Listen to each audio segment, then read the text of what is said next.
Saboreando la mañana, vamos a pasarla bien.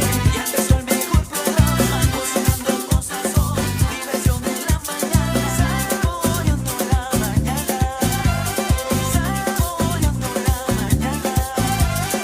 Vamos todos a saborear de la vida por la mañana. Una fiesta que vivirás en la tele desde tu casa. Que comience la diversión, que se acabe el aburrimiento. Desde Quito para Ecuador, el mejor entretenimiento. Vamos a pasarla bien, ya empezó el mejor programa. Cocinando con sazón, diversión en la mañana. Saboreando la mañana, saboreando la mañana. Saboreando la mañana.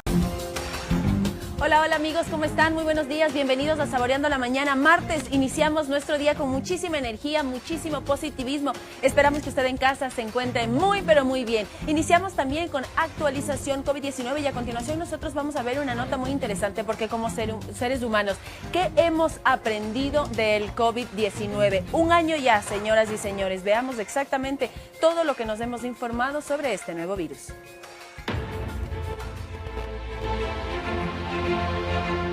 Un año con COVID-19. ¿Qué hemos aprendido? Cuando se detectó el primer caso de COVID-19, sus efectos aún eran en gran parte misteriosos para pacientes, académicos y médicos. Después de un año, la pandemia ha dejado más de 2.5 millones de muertos y 113 millones de casos de COVID-19 en el mundo. A continuación, resumimos algunas de las principales lecciones aprendidas tras un año de pandemia. 1. La cloroquina y la hidroxicloroquina no son útiles en el tratamiento, aunque su efectividad contra el COVID-19 fue señalada primero por investigadores chinos, luego por un grupo de investigadores francés. Desde entonces, muchos estudios han reportado que estos medicamentos no tienen beneficios o incluso pueden causar efectos nocivos. Es decir, hasta ahora no existe una eficacia probada en el uso de estos fármacos para el tratamiento de COVID-19. 2. El uso de mascarilla es esencial para contener el coronavirus. El uso de la mascarilla por sí solo no previene la propagación de coronavirus, pero ayuda mucho a contenerlo. Según varios estudios sobre el tema, según los expertos, la mascarilla aporta al menos dos beneficios. Protege a quienes la usan y al mismo tiempo protege a quienes rodean a una persona infectada. 3. El COVID-19 no solo afecta y mata a ancianos. El riesgo de desarrollar síntomas graves de COVID-19 aumenta con la edad y los adultos mayores tienen un mayor riesgo. Eso no significa que las personas más jóvenes sean inmunes al COVID-19.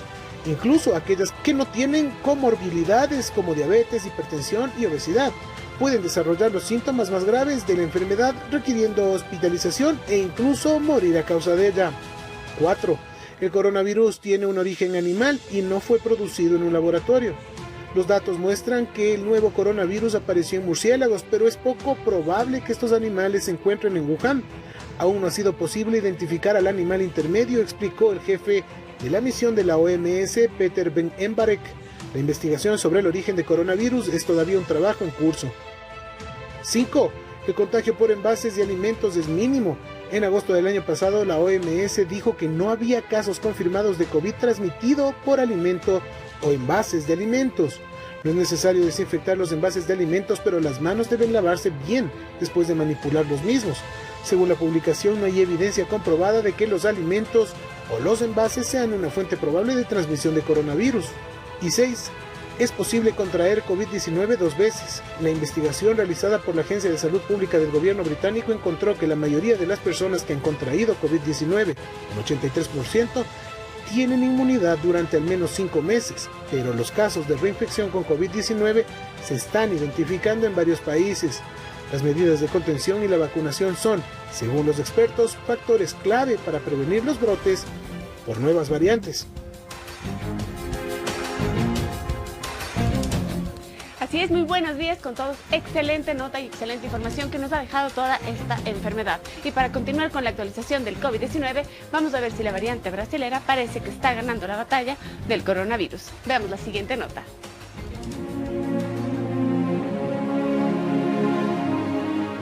La variante brasileña del coronavirus podría estar ganando la batalla contra las vacunas.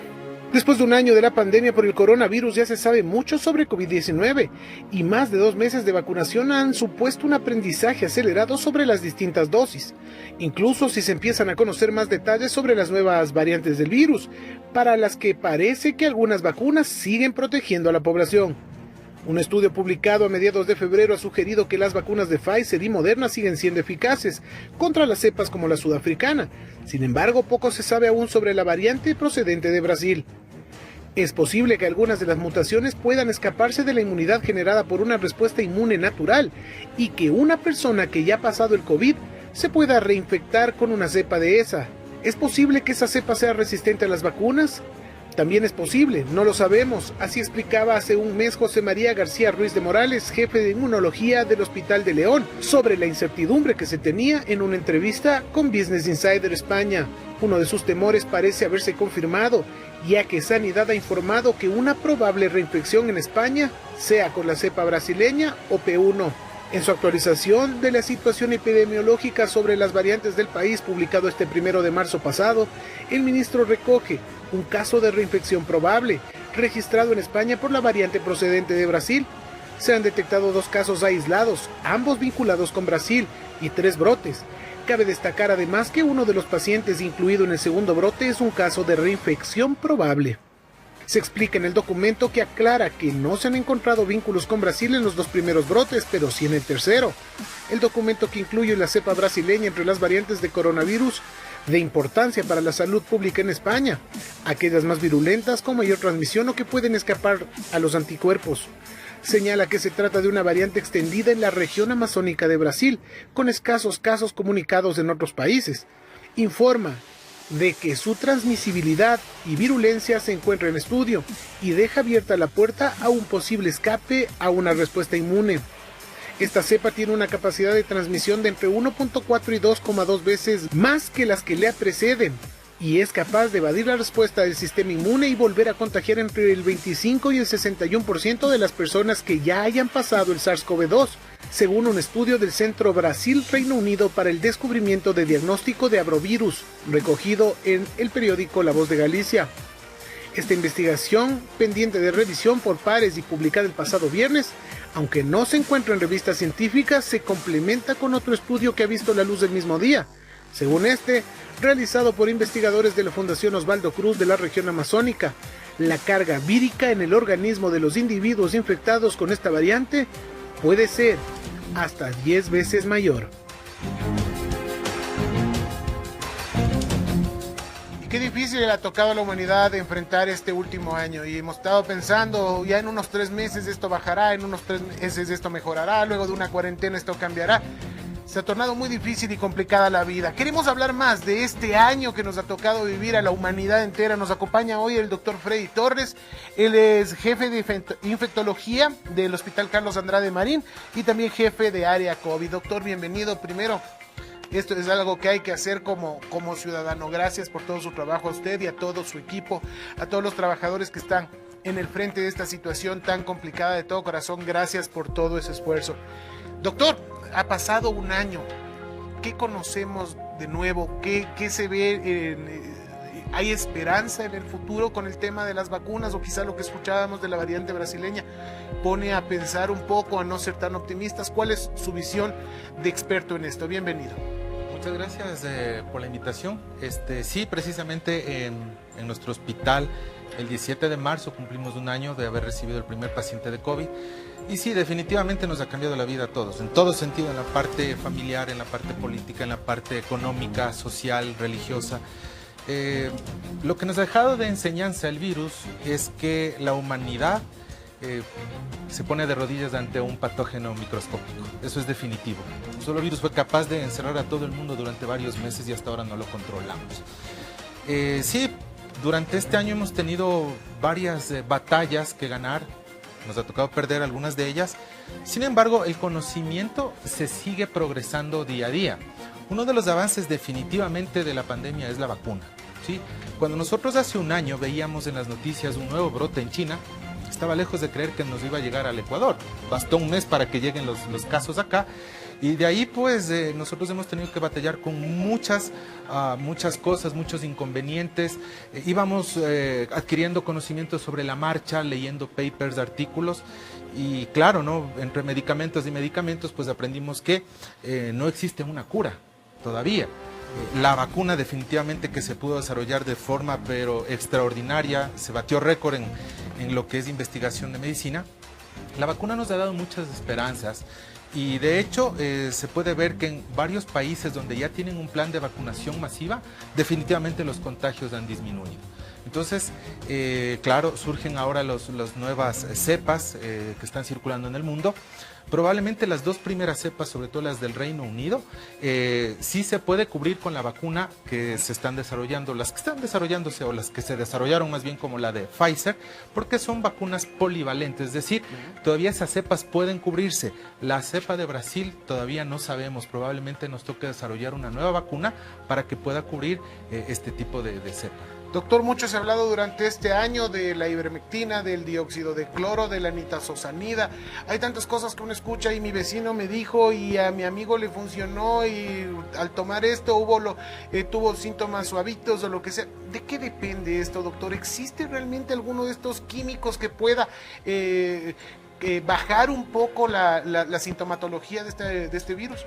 Bueno, definitivamente vivimos en una época de globalización, donde nos llega un millón de información, ¿sí? Entonces lo ideal es saber qué información nos sirve y cuál no. Correcto. Ahí viene el papel del médico, de informarse y de aprender bien. Entonces, claro, vino una cantidad de medicamentos al inicio, como los que ha mencionado, ivermectina, dióxido de cloro, definitivamente no tienen respaldo científico, no tienen nivel de evidencia. Correcto. Nosotros en medicina manejamos lo que es nivel de evidencia, es decir, ponemos en la efectividad de un fármaco, qué tan efectivo es frente a una enfermedad. Definitivamente nunca se llegó a concluir este tipo de fármacos, más bien algunos incluso llegaron a tener efectos adversos letales como el dióxido de cloro, de tal manera que nosotros no podemos dejarnos guiar porque mi vecino me dijo, yo me tomo semanalmente y esto me hace bien. O sea, el testimonio no es de evidencia en medicina. Entonces nosotros para aplicar un fármaco o un tratamiento debemos ver ciertos estudios, ¿sí? Y ver los resultados. Y definitivamente todo lo que es ivermectina, dióxido de cloro, incluso en su momento hidroxicloroquina, que lo llegamos a usar el primero y segundo mes básicamente, después se vio que no tenía utilidad. Pero ¿cómo se logra esto? Haciendo estudios con los pacientes, viendo qué resultados hay, viendo cómo disminuye carga viral o cómo es la replicación del virus. Definitivamente no se logró ninguna evidencia científica clara. Incluso un medicamento contra el VIH fue postulado para el tratamiento, que fue el opinavir ritonavir, y que incluso en las guías estaba. Pero con el paso del tiempo realmente se desvirtuó todos estos medicamentos. No hay cura, hay tratamiento, hay manejo, eso sí, pero una cura hasta el momento no la tenemos. Doctor, ¿cómo está la situación sanitaria en el país, principalmente el Hospital Carlos Andrade Marín, que es uno de los principales del Seguro Social? ¿Cómo están ustedes ahorita en ocupación? ¿Cómo está la cosa? Bueno, al momento nosotros disponemos de 54 camas de área COVID. Todas las camas están ocupadas, definitivamente, ¿sí? Sin embargo, la rotación de camas, el flujo de camas es adecuado. Porque tenemos pacientes todavía en emergencia en espera, pero que logramos nosotros ingresarlos mientras los otros van siendo dados de alta. Pero sí, definitivamente no podemos todavía respirar tranquilos porque seguimos viendo casos. Como le digo, el Hospital Andrade Marín tiene todas sus camas ocupadas en el área de hospitalización, en el área crítica. Realmente no tenemos camas, ¿sí? Entonces, es una cosa que nos ha preocupado sobremanera porque pensamos que esto iba a disminuir, pero definitivamente la población no nos ha ayudado mucho a los médicos. Doctor, esto es importantísimo. Yo quisiera ese mensaje suyo como médico de primera línea a la población, porque este tipo de cosas se deben decir y se deben decir sin tapujos y tiene que ser un mensaje claro, tiene que ser un mensaje fuerte. ¿Qué está sucediendo? ¿O qué le podemos decir a la población? Porque se siguen encontrando eventos clandestinos, el cuidado no es el adecuado, las fiestas, las reuniones. Yo quisiera el mensaje suyo, por favor, doctor, porque uno como comunicador puede decir mil cosas, pero hay que escucharlo de un médico de primera línea. Bueno, sí, nosotros hacemos un llamado a la gente, a la población, que nos ayude. Definitivamente el personal sanitario está desgastado, ha sido un año durísimo de lucha y prácticamente todos de nuestra familia hemos tenido algún caso de COVID. Lamentablemente es así, antes no lo veíamos. ¿Por qué se da esto? Reuniones familiares, hemos visto los feriados que la gente no se cuida, no guarda los distanciamientos. Por favor, no hagan reuniones porque eso nos está perjudicando. Sí, las famosas reuniones en los feriados ha sido tan perjudicial que vimos un rebrote muy grande. Evitemos las aglomeraciones definitivamente guardemos las medidas de bioseguridad. La higiene de manos es importante. El uso de la mascarilla, esto va a seguir de largo, no el hecho de que estemos vacunados quiere decir que afuera mascarilla, no, al contrario, tenemos que vacunar a la población y luego veremos el retiro de mascarilla. Doctor, ya que habla de las mascarillas, creo que tenemos que sacarle el máximo provecho a tener a un especialista aquí. Se habla mucho de las mascarillas. ¿Cuáles son las que uno debe usar? Porque se utiliza cubrebocas de tela, se utiliza las de tipo quirúrgico, las KN, las DN, las 95 y demás. ¿Cuál sería la más adecuada que deberíamos usar, doctor, por favor? Bueno, definitivamente existen dos tipos de mascarillas, ¿no? Las mascarillas quirúrgicas y las mascarillas N95. Las de tela casi no se ha visto utilidad, por favor. Las mascarillas quirúrgicas que ahora las venden en cualquier farmacia, eso puede usar en la población en común. Correcto. ¿Sí? Las de N95 es para el equipo de salud, para la gente que trabajamos en hospitales manejando pacientes. ¿Sí? En los hospitales también se puede utilizar los visores, como los que está utilizando usted, que también es súper bueno, pero definitivamente la población debe utilizar las mascarillas que se conocen los cubrebocas quirúrgicos, no los de tela, porque pueden filtrar partículas. Las quirúrgicas no. ¿Sí? Y las de N95 son mucho mejores, pero esa es precisamente para el equipo de salud. Eso no quiere decir que la gente no pueda utilizar. Si tienen N95 mejor, pero esos dos tipos de mascarillas, las que tienen filtros o las de tela definitivamente no nos ayudan. Micari.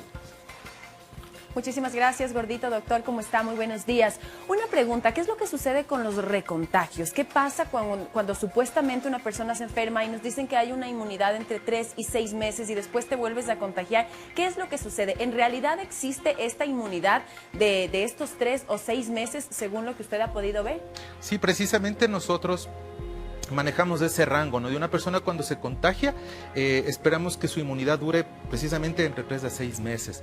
Después de ello, la persona queda vulnerable, es decir, queda expuesta a que se vuelva a contagiar. Lo que no es seguro todavía es que si un segundo contagio pueda ser o más bajo o más grave. ¿Sí?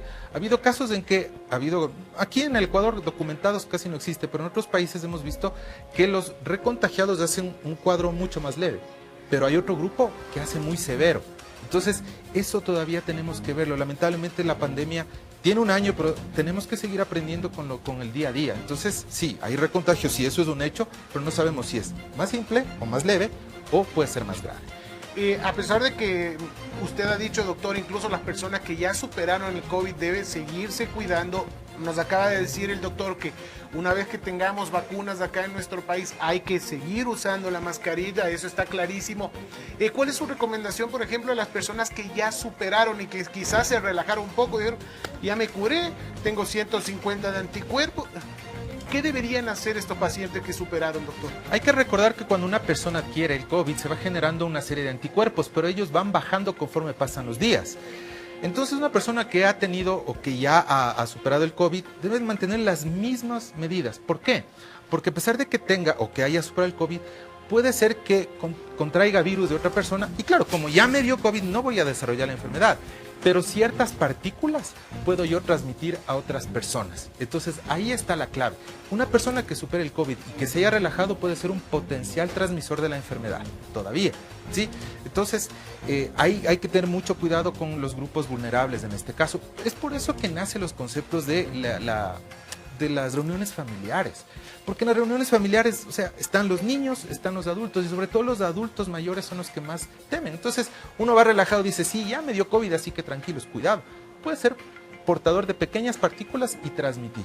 Sí, entonces hay que tener mucho cuidado la gente que se ha contagiado. Es por eso que en el mundo no es que los contagiados o que ya tuvieron se retiran la mascarilla. No, deben mantener las mismas medidas porque pueden ser vectores de la enfermedad todavía. Increíble, cosas que vamos conociendo poco a poco y cosas que debemos entenderlas. Emi tiene una consulta también para el doctor, por favor. Así es, muy buenos días, doctor. Doctor, tenía una consulta. No se ha hablado mucho acerca de la vacunación en los niños. ¿Es recomendable o no? ¿Se les sugiere ponerle? ¿Si es efectiva? Coméntenos un poco acerca del tema. Bien, los organismos internacionales a los que nosotros nos regimos, como el CDC o como la OMS, todavía no tienen estudios concretos sobre la vacunación de los niños, ¿sí? Es decir, las vacunas, por ejemplo, la BioNTech de Pfizer, se recomienda a partir de los 16 a 18 años. todavía no tenemos estudios que avalicen que se deba vacunar en niños. Es decir, estamos esperando todavía ciertas fases de estudios donde digan, sí, hay que vacunarse. Ahora, los niños también tienen... hay que recordar que el COVID ingresa y se va a la célula pulmonar a través de ciertos receptores, que en los niños no son muchos. ¿Sí? En los adultos sí, por eso es que entra más fácilmente. En los niños al parecer no hay mucha cantidad de esos receptores y por eso es que los niños no hacen muchos síntomas. Sin embargo, hemos visto que en el último mes, el contagio hacia los niños ha sido muy alto y algunos de ellos se han complicado. Entonces, sí, es prioritario de los organismos internacionales empezar a hacer estudios serios para que nos indiquen la validez de la vacuna en los niños, pero por el momento todavía no tenemos una indicación clara. Doctor, de acuerdo a la cronología, cómo se ha ido desarrollando dentro de este año, a todo lo que ha sucedido dentro de este año, ¿usted quizá podría dar una predicción de lo que podría pasar, qué sé yo, en 6 meses? ¿Es posible o ha sido tan misterioso esto que a veces empieza a presentar factores sorpresa que sorprende incluso a los especialistas? Es una pregunta interesante. A ver, dar una predicción en una enfermedad como esta es difícil. Todas las epidemias a lo largo de los años nos han dado sorpresas, ébola, virus Lassa, hantavirus y todo eso. ¿Qué pasa con COVID-19? Definitivamente nosotros hemos visto que la población es clave, ¿sí? Por ejemplo, aquí en Ecuador nosotros tenemos los feriados que reúnen a la familia y los feriados que la gente sale a divertirse. Por ejemplo, ¿qué pasa en diciembre? El feriado de diciembre es Navidad, fin de año, donde la gente se reúne, ¿sí? Se reúne y hubo un brote. Es decir, no podemos nosotros decir a 6 meses esto va a bajar. Depende de la gente. ¿Qué pasa en carnaval? En carnaval la gente casi no se reúne, sino sale a pasear. Cuando sale a pasear hace conglomerados, hace fiestas, brotes. Entonces, definitivamente el virus se comporta de acuerdo al comportamiento de la población. Eso es definitivo. Si nosotros aprendemos por cultura a utilizar una mascarilla, a utilizar el distanciamiento social y evitar aglomeraciones, más la vacuna, que eso es clave, pues podremos hablar de que la pandemia empezaría a controlarse. Hemos visto ya en países que se está controlando, ¿sí? Porque tiene su programa de vacuna, porque la población ha hecho conciencia, porque han tenido que volverse a encerrar por segunda o tercera vez. Acá todavía no. Entonces, eso es importante, eso es fundamental que la población nos colabore con eso. No podemos decir qué pasará en 6 meses, depende mucho del comportamiento, como les dije, del virus, depende del comportamiento de la gente. Y ojalá la vacuna la tengamos pronto. Mikari. Doctor, ¿qué es lo que sucede con los pulmones de una persona que atraviesa por COVID? Yo he escuchado varias veces, o al menos en el caso de familiares, han dicho está afectado en un 70%, está afectado en un 80%. ¿El pulmón se puede regenerar? ¿Puede volver a su estado normal después de haber pasado por el COVID? Por favor, no me responda en este momento. Nos vamos a una pausa comercial y después esta pregunta queda para que usted me ayude respondiendo. Ya regresamos.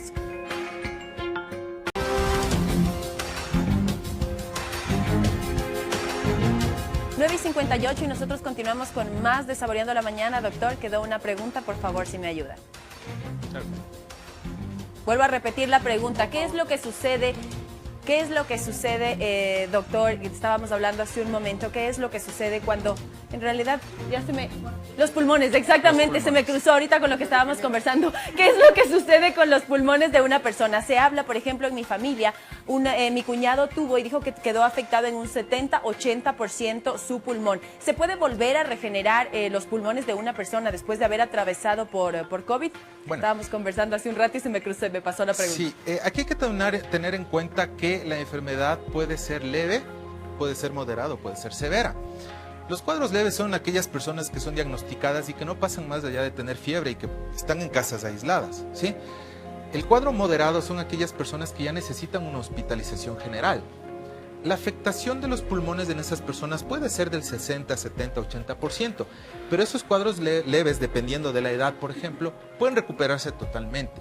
El problema es en los casos graves, en los pacientes, por ejemplo, que tienen que ingresar a una unidad de terapia intensiva porque el COVID afectó de forma importante el parénquima pulmonar. Entonces, ese tipo de personas que precisamente son las personas de tercera edad y con comorbilidades, hipertensos, diabéticos, ¿esas personas pueden tener secuelas pulmonares? Sí, definitivamente que sí. De hecho, varios de ellos tienen que salir a casa con oxígeno domiciliario por mucho tiempo, si no decir ya por vida, ¿no? Pero, como le digo, los cuadros leves a moderados casi no dejan secuelas. Muy poquitos moderados hemos visto que necesitan oxígeno, pero que en 1 o 2 meses se recuperan. Una última pregunta y muy breve, perdón, jefecito. El tema de las vacunas. Hay gente que se asusta por las vacunas, que cree que le van a ingresar un virus y muchas cosas más. ¿Cuáles son sus conceptos alrededor de las vacunas, de las que están en el mercado hoy en día, doctor? Porque hay gente que dice, yo no me pongo una vacuna que fue, como decía Emi, generada en menos de un año, etcétera. ¿Qué le dice usted a la gente? Bueno, definitivamente el desarrollo de la vacuna fue fantástico, ¿no? Utiliza una tecnología que es capaz de extraer del virus un fragmento que se encarga. A ver, en COVID tenemos que saber que la parte que genera enfermedad, se puede decir así, es una proteína que se llama la proteína S, la proteína Spike, espina en español, por eso se llama coronavirus. Entonces, genéticamente hay un fragmento que solo se encarga de generar esa proteína. Los científicos lo que hicieron es sacar del ARN del virus esa parte que ordena generar la proteína Spike, no todo el virus. Sacan ese pedazo y lo introducen y lo tapan con una nanopartícula de grasa, ¿sí? Y eso ingresa al músculo. En el No es momento, que entre la enfermedad. no entra el virus, es solamente entra una parte, es como un informador nada más. El momento que ingresa, el cuerpo reconoce y esa célula dice, solamente fabrícame la proteína de espina, la Spike, no me fabriques todo el virus. Entonces, es imposible que con estas vacunas nos dé COVID, porque solo está ingresando un fragmento, no todo el virus. Entonces, es importantísimo que la población haga conciencia de que cuando ya nos toque vacunar a la mayoría de la población, lo haga con confianza, porque no están ingresando virus vivos ni atenuados, están ingresando solo un fragmento que es la que produce precisamente la enfermedad. Efectivamente nos encanta aquí en el programa hablar de los beneficios y bondades y personalmente del producto que vamos a hablar a continuación, del vegetal que vamos a hablar a continuación.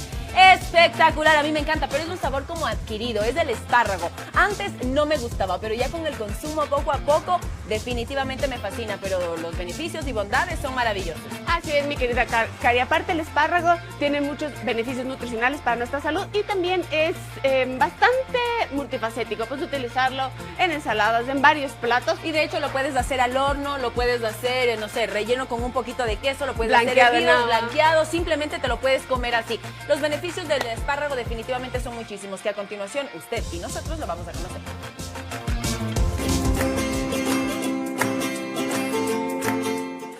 Conoce los increíbles beneficios de comer espárragos. ¿Buscas bajar de peso de manera saludable?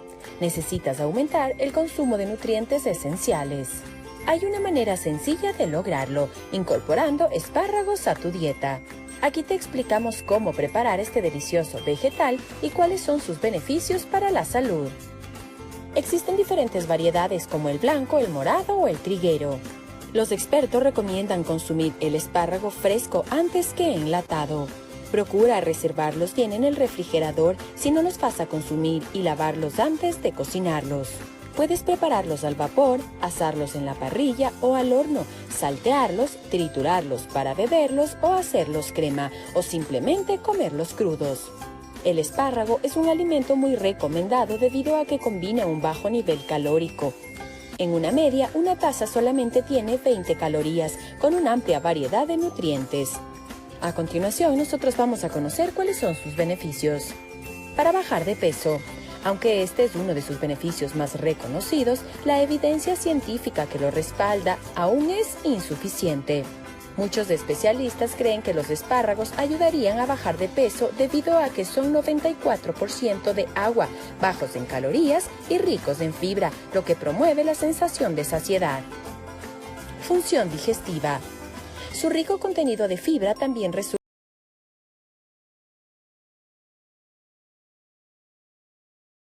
movimientos intestinales y agrega volumen a las heces.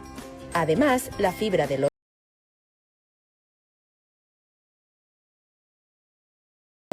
controla la presión. Una regla clave para controlar la presión arterial es reducir la ingesta de sal y aumentar el consumo de potasio. Los espárragos son ideales para cumplir esta norma, ya que una taza aporta casi el 15% del requerimiento diario de potasio. Además, estudios en roedores encontraron que incluir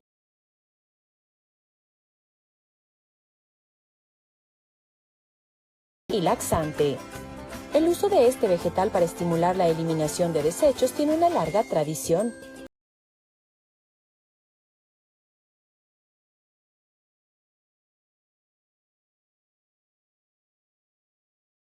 La asparagina fomenta la producción de orina y la fibra, el volumen y tránsito de las heces. Bueno para el cerebro. Diferentes investigaciones encontraron que, al igual que otros vegetales de hoja verde, los espárragos ayudarían a combatir el deterioro cognitivo. Esto se debe a que son ricos en compuestos como ácido fólico o vitamina B12, que se asocian a una mejor velocidad de respuesta y flexibilidad mental. Continuamos con más de Saboreando la Mañana en este espacio que tanto nos encanta, la cocina del Ecuador. Mi querido Juanito, ¿cómo está? Buenos días, bienvenido. Cuéntenos qué delicia va a preparar. Buenos días, mi Cari. El día de hoy vamos a trabajar en lo que es unas empanadas chilenas. ¿Chilena, la cantidad de carne, la carne está picada bien fina, esto también está cortado en cubitos.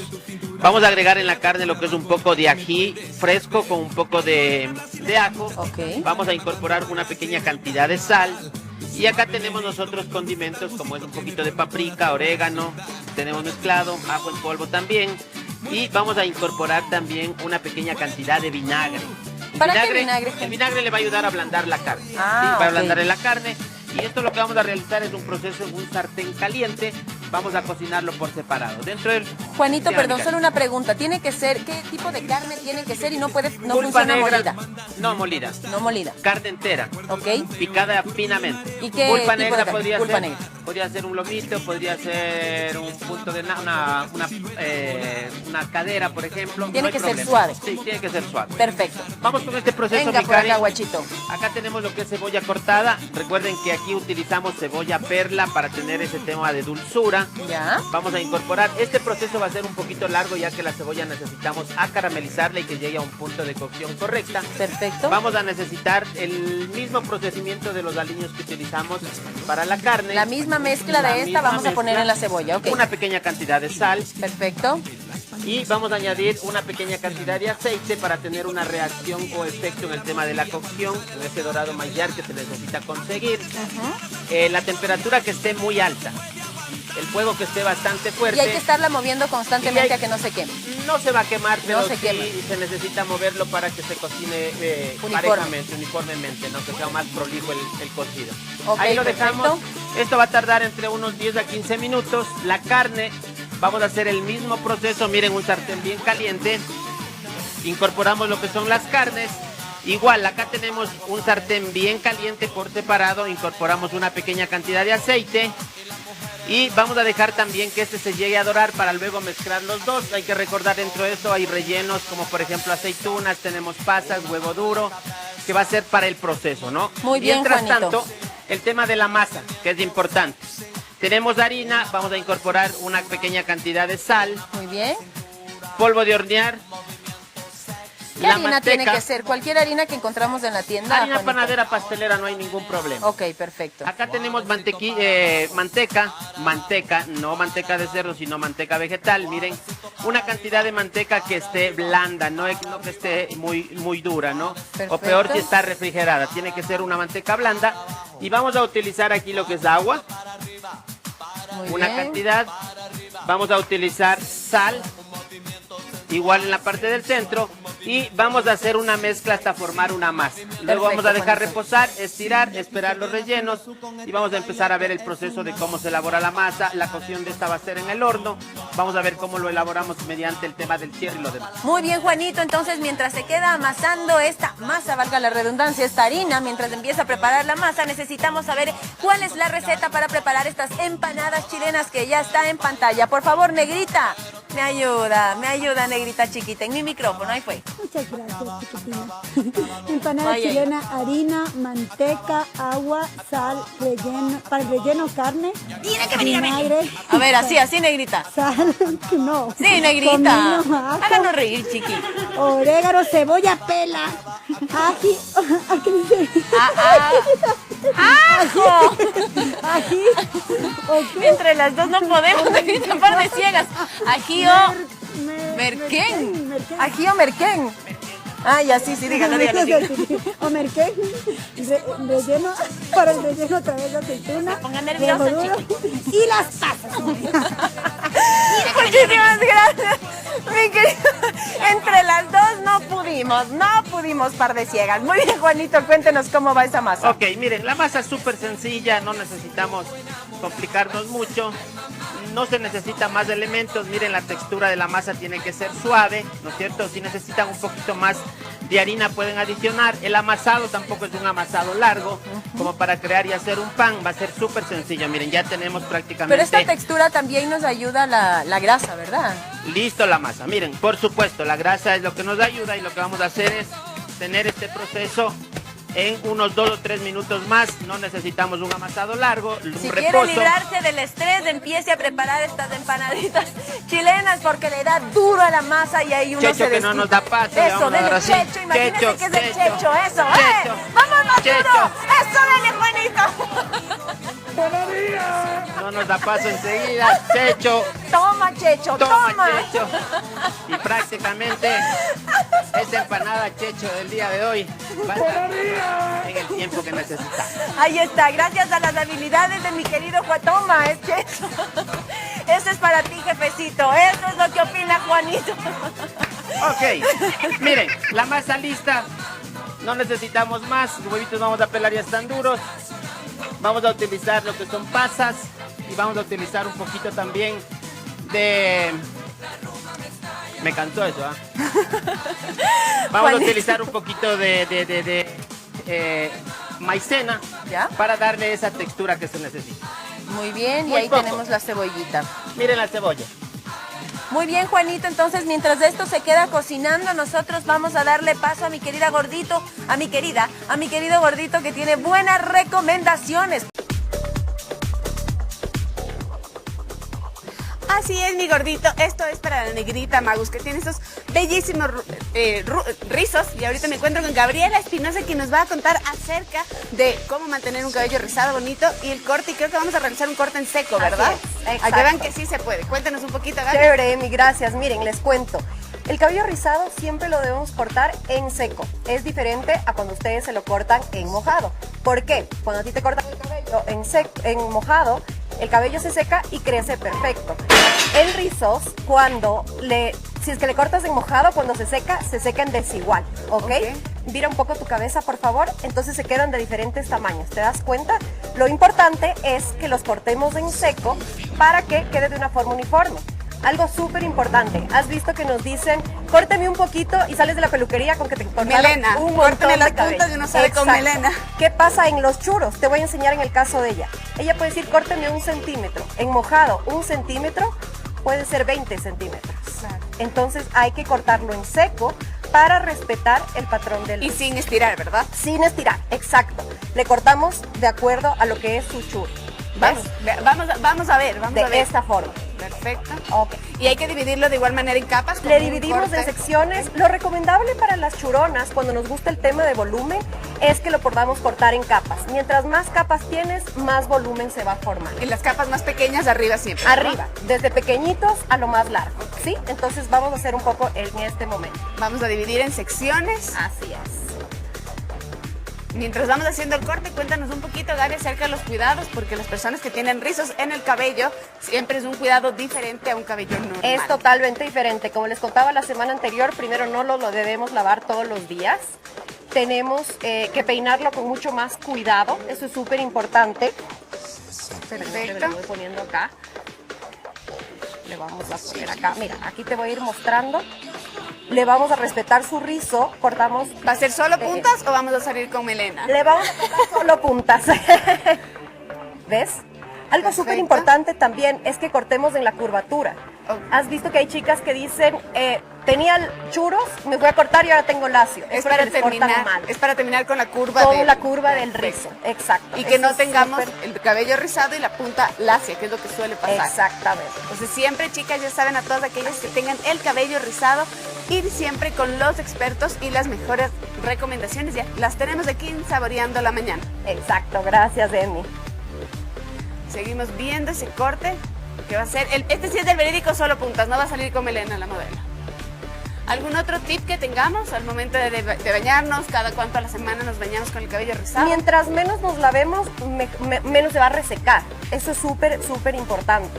¿Y a lavado nos referimos con shampoo y acondicionador o podemos mojar el cabello y no poner producto? Puedes utilizar shampoo y acondicionador o puedes usar solo acondicionador para que te reseque incluso menos.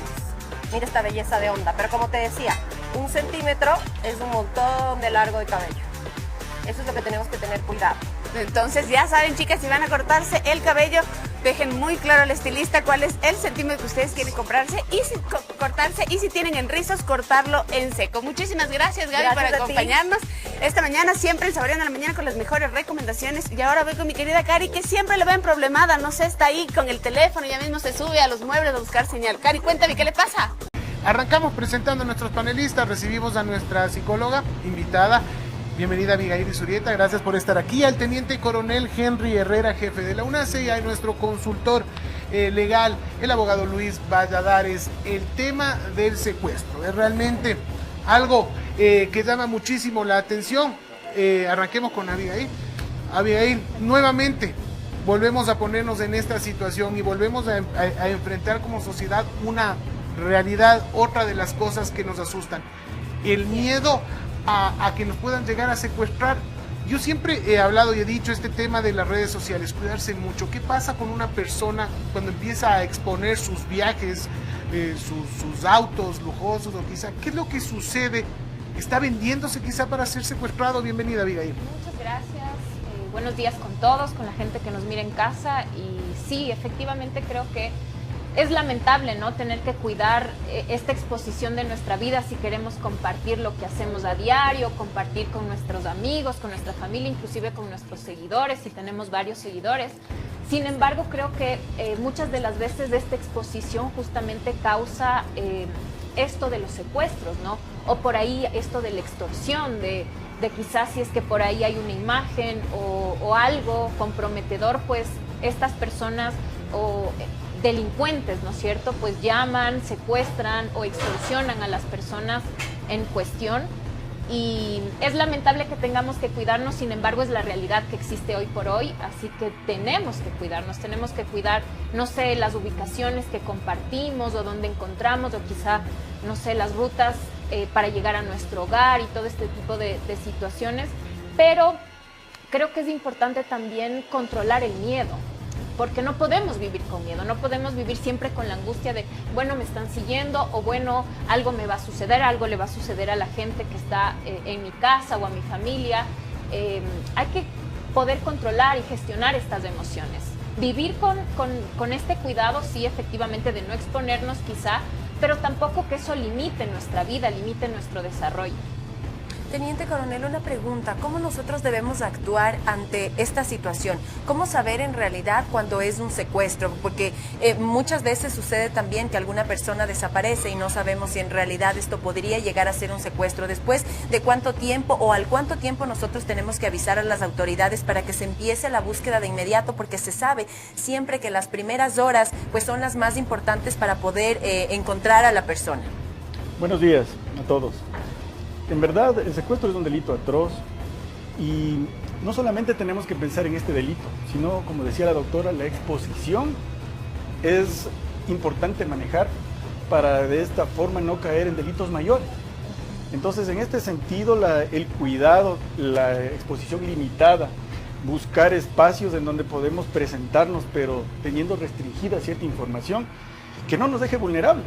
Porque generalmente las redes sociales es el insumo preferido por los delincuentes para conocer nuestras actividades, nuestros desarrollos, nuestras preferencias, y de esta forma incluso buscar disfraces a través de perfiles falsos en donde nos abordan. Y ese es lo principal, el abordaje, porque depende de ello para ver cuál es el fin del delito.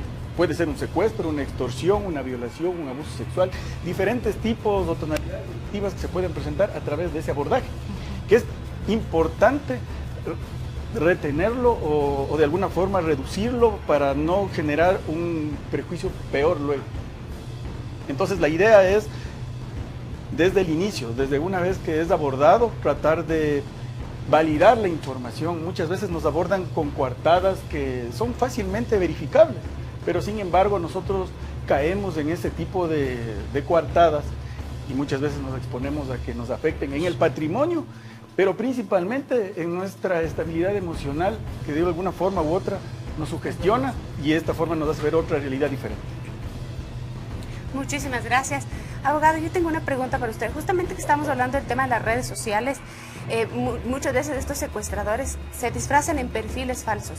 ¿Cómo entra la parte legal aquí al momento de la investigación para poder llegar al verdadero culpable y no estar en el tema de las identidades falsas y de perfiles falsos, que es de donde viene el secuestro y posteriormente la extorsión? Porque a veces ni siquiera llega a darse el secuestro, simplemente la persona queda incomunicada, está sin batería, y como ahora todo en redes sociales se sabe, el secuestrador aprovecha ese momento para realizar la extorsión.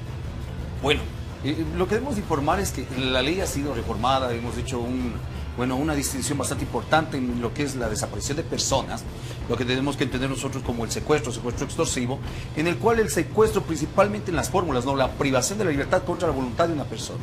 Y hablando doctrinariamente, lo que se pide es el rescate, en el caso del secuestro extorsivo. Muchas veces lo que tenemos que informar y la recomendación legal a la familia ecuatoriana, ¿sí?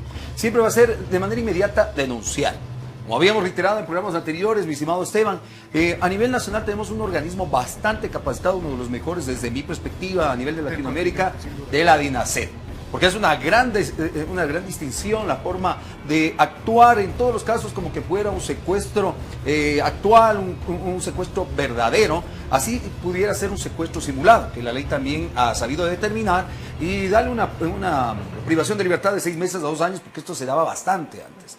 Bueno, referente a esto, no solo es de trascendencia el delito de secuestro para la sociedad ecuatoriana, en el aspecto que se lesionan bienes como el derecho a la libertad, el derecho a la propiedad, el derecho a la integridad física, psicológica y más aún el derecho a la vida.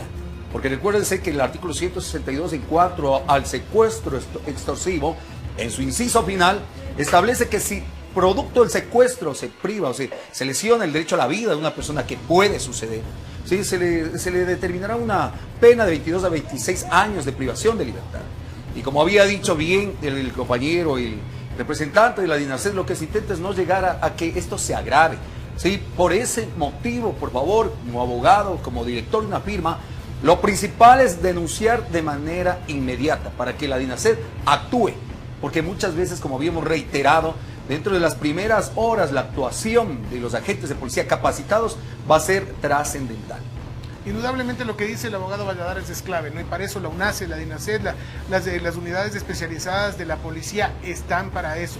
Yo quisiera preguntarle, Teniente Coronel Herrera, ¿cómo se hace este procedimiento? ¿Qué es lo que se debe hacer? Porque muchas personas entran en pánico y dicen, no está mucho, voy a acceder. La extorsión es un goteo permanente, la extorsión es algo terrible y se pierde muchas veces minutos, horas clave para la resolución de este caso. Volviendo a decir esto, siempre lo hemos dicho acá, organismos como la UNACE están tan bien preparados que lo mejor es hacer la denuncia inmediata. ¿Cómo se hace este procedimiento, por favor, Teniente Coronel? Bueno, la primera insinuación de un delito de esta naturaleza, la persona que es afectada debe inmediatamente denunciar. Hay canales a través de 911 para que nosotros de una forma personalizada atendamos esa crisis. Hay que tomar en cuenta de que entramos en esta crisis y nosotros tenemos que gestionarla y de alguna forma generar esperanza en ese sentido. Nuestros equipos siempre se van a activar, estamos ubicados en 3 provincias que nos da la movilidad a nivel nacional para atender este tipo de fenómenos delictivos. Sin embargo, los desplazamientos muchas veces se tienen que realizar de una forma urgente. Pero como usted decía, la información tiene que ser en ese momento difundida y de alguna forma visible para nosotros poder gestionar ese trabajo. Muchísimas gracias, Teniente Coronel. Como pueden ver, ahí hay imágenes que son realmente complicadas, difíciles de asimilar en esta situación. Vamos a seguir con este tema del secuestro, aquí con un gran panel para conversar. Muchísimas gracias, Nicari. Aquí estamos viendo ya las empanadas en el horno, están deliciosísimas. Acá en la cocina huele delicioso. Pero cuénteme, Juanito, vamos a conocer cómo se hizo la armada de esta deliciosa empanada. Solamente hay que colocar la parte húmeda, un huevito batido con un poquito de agua en la parte del medio de la masa, que está ya previamente estirada. Colocar un producto bastante generoso, que tiene huevito, tiene aceitunas Y lo que vamos a hacer es cerrar y aquí hacer un forme de cierre a la parte de adentro, en el costado hacia la parte de adentro. Lo vamos a pasar una brochita nuevamente con lo que es el huevito para poder generar un color y estaríamos listos. No hay que tratar de siempre tener el proceso de la cebolla caramelizada correctamente con un tiempo prudente, la carne que llegue a sellarse muy bien y conseguir los sabores que se necesitan. ¿Y de ahí cuánto tiempo en el horno, Juanito? 20 minutos al horno y estaríamos prácticamente listos con estos productos espectaculares como es una empanada chilena. Así que si quieres visita la página de Casa Ecuador para más. De las conclusiones, sí señor. Vamos con las conclusiones de este tema tan interesante, el secuestro. Entonces, arranquemos por favor. Abogado Valladares, su conclusión de este tema, su recomendación a la sociedad.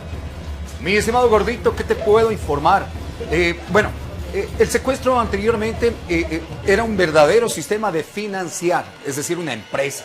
Estoy viendo que en Venezuela y México se han transformado lastimosamente en verdaderos sistemas, como dice ciertos delincuentes de Venezuela, somos empresa. Sí, en México cada 4 horas alguien privado de la libertad con estos fines de secuestro. El seguir fomentando a estos organismos importantes de la Policía Nacional para darnos aquella seguridad también, jueces, fiscales, penas ejemplares en caso de estos delitos, para poder tener esa seguridad de salir con tranquilidad a la calle, de igual manera a nuestros familiares. Es decir, la responsabilidad está en los organismos para seguir fomentando lo que nosotros necesitamos. Muchísimas gracias, abogado. Por favor, doctora, si nos ayuda también con una conclusión. Claro que sí. Bueno, creo que como conclusión en estos casos, y creo que lo he repetido muchas veces, siempre es fundamental la intervención psicológica para la familia de las personas que son víctimas de secuestro o de extorsión y para la persona que está siendo víctima de extorsión. La salud mental y emocional del ser humano es la base de la comunidad y de la sociedad que construimos, así que es sumamente importante que si han pasado o están pasando por estos momentos, busquen ayuda, busquen apoyo psicológico, guía psicológica para que se sientan bien, estén bien. Muchísimas gracias, Abigail. Teniente Coronel, ¿cuáles son las conclusiones, recomendaciones para este caso? Debemos denunciar definitivamente para poder tener efectividad en lo que nosotros hacemos. Rescatar personas, devolverles la libertad. Tiene que ser visible el problema para poder intervenir de una forma inmediata. No quiero criminalizar tampoco las redes sociales. Todo va a depender de quién las utilice. Es como, por ejemplo, un cuchillo manejado por una buena persona preparará manjares, pero en una aplicaciones o el internet mal utilizado nos puede llevar a asesinatos, secuestros, extorsiones, un sinnúmero de delitos que ponen en riesgo a las personas. Teniente Coronel, muchísimas gracias. Confiar en las autoridades, por favor. Gracias por la sintonía, que tengan un gran día.